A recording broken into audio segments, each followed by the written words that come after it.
Letters of John Nelson Darby, Volume 2, Letter 484-158F, of 1031.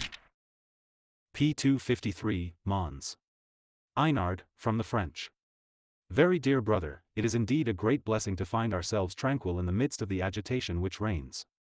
Nearly 50 years ago I remarked that, when speaking of shaking the heavens and the earth, Hebrews 12 verse 26, Paul says, he has promised. I, a conservative by birth, by education and by mind, a Protestant in Ireland into the bargain, I had been moved to the very depths of my soul on seeing that everything was going to be shaken. The testimony of God made me see and feel that all should be shaken, but, that we have a kingdom that cannot be shaken.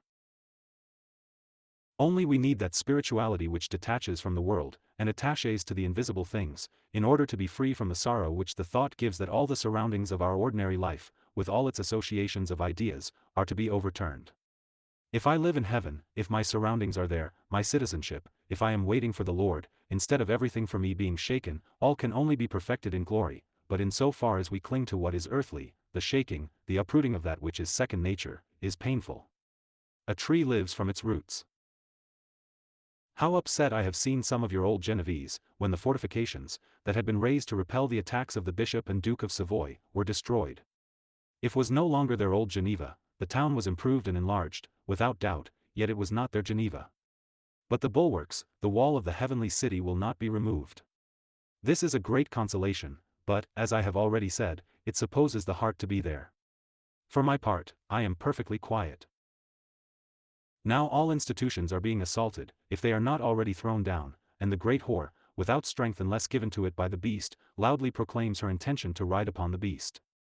Here, as well as elsewhere, these men proclaim it aloud.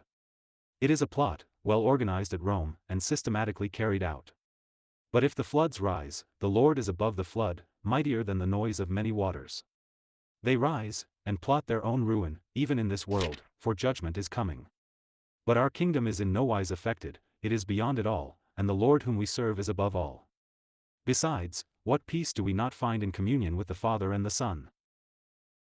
We do not sufficiently see that the things which are not seen are revealed to us. That which eye has not seen, nor ear heard, neither have entered into the heart of man, the things which God has prepared for them that love him, but God has revealed them unto us by his Spirit, communicated by words which the Holy Ghost has taught, and, lastly, these things are discerned by the Spirit. These are the 3 steps in the knowledge of divine things. Then, also, he who has seen Jesus has seen the Father. February 5, 1874.